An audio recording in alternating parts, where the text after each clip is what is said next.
তোমরা যদি অন্যদের অপরাধ ক্ষমা করো তবে তোমাদের স্বর্গের পিতাও তোমাদের ক্ষমা করবে।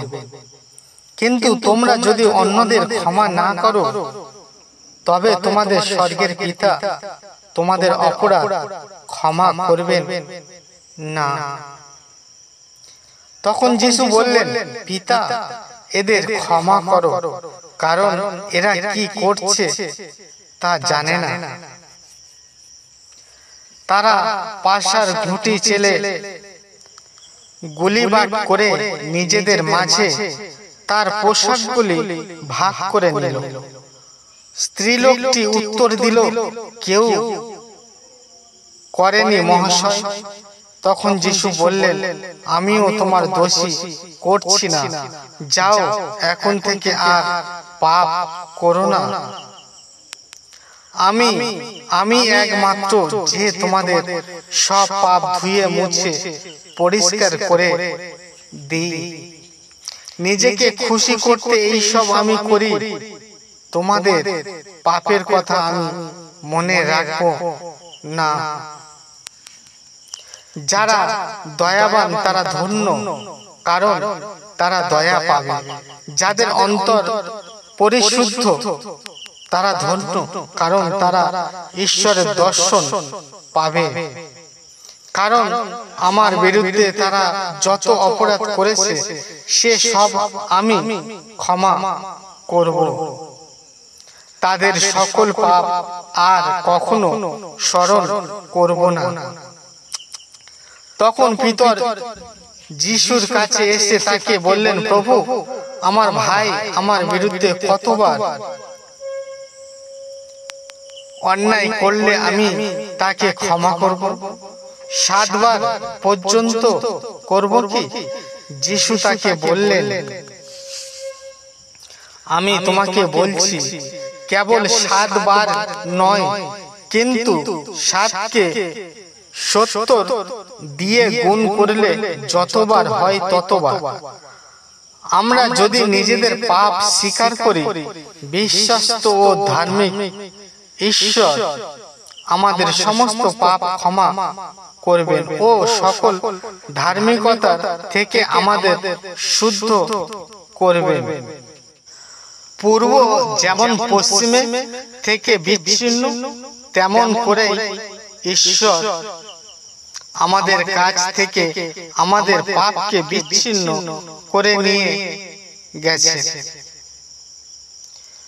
তোমার প্রতি লোকরা খারাপ ইসরায়েলের কিছু করেছে তা ভুলে যাও। প্রতিশোধ নেওয়ার চেষ্টা করো না। তোমাদের প্রতিবেশীকে নিজেদের মতো করে ভালোবাসো। আমি তোমাদের প্রভু।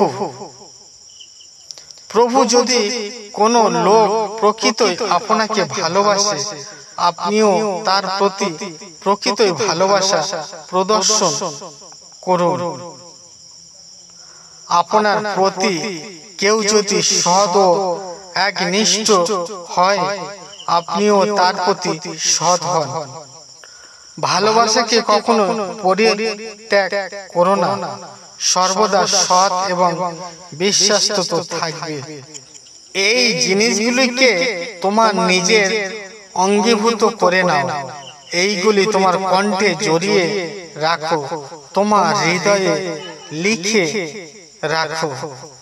তাহলে তুমি ঈশ্বর এবং মানুষের কাছে বিচক্ষণ এবং পূর্ণবান সাব্যস্ত হবে। তোমরা প্রত্যেককে যদি তোমাদের ভাইকে অন্তর দিয়ে ক্ষমা না করো, তবে আমার স্বর্গের পিতাও তোমাদের প্রতি ঠিক ওইভাবে ব্যবহার করবে। আর তোমরা যখনই প্রার্থনা করতে দাঁড়াও, যদি কারোর বিরুদ্ধে তোমাদের কোনো কথা থাকে, তাকে ক্ষমা করো, যাতে তোমাদের স্বর্গের পিতাও তোমাদের সমস্ত পাপ ক্ষমা করেন। অপরের বিচার করো না, তাহলে তোমাদেরও বিচারের সম্মুখীন হতে হবে না। অপরের দোষ ধরো না, তাহলে তোমাদেরও দোষ ধরা হবে না। অন্যকে ক্ষমা করো, তাহলে তোমাদেরও ক্ষমা করা হবে। পরস্পরের প্রতি স্নেহশীল হও, পরস্পরকে একইভাবে ক্ষমা করো, যেভাবে ঈশ্বর ও খ্রিস্টের তোমাদের ক্ষমা করেছে। পরস্পরের প্রতি ক্রোধ ভাব রেখো না, কিন্তু একে অপরকে ক্ষমা করো। কেউ যদি তোমার বিরুদ্ধে কোনো অন্যায় করে, তবে একে অপরকে ক্ষমা করো। অপরকে ক্ষমা করো, কারণ প্রভু তোমাদের ক্ষমা করেছেন। দেখো, কেউ যেন ঈশ্বরের অনুগ্রহ থেকে বঞ্চিত না হয়। দেখো, তোমাদের মধ্যে যেন তিক্ত তার শেকড় না গজিয়ে ওঠে। তোমাদের মধ্যে এমন লোক থাকলে গোটা দলকে কলুষিত করতে পারে। দান করো, তোমরাও পাবে, প্রচুর পরিমাণে চেপে ঝাঁকিয়ে দিয়ে তোমাদের পাত্র এমন ভাবে ভরিয়ে দেওয়া হবে যে তা উপচে পড়বে। কারণ যে পরিমাপ তোমরা ব্যবহার করবে, সেই পরিমাপেই তোমাদের জন্য ব্যবহার করা হবে। তোমরা যারা আমার কথা শুনছো, তাদের আমি বলছি, তোমরা শত্রুদের ভালোবেসো। যারা তোমাদের ঘৃণা করে, তাদের মঙ্গল করো। যারা তোমাদের অভিশাপ দেয়, তাদের আশীর্বাদ দিও।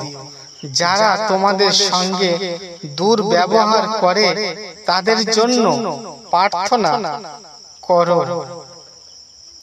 যারা তোমার কাছে চায়, তাদের তুমি দাও।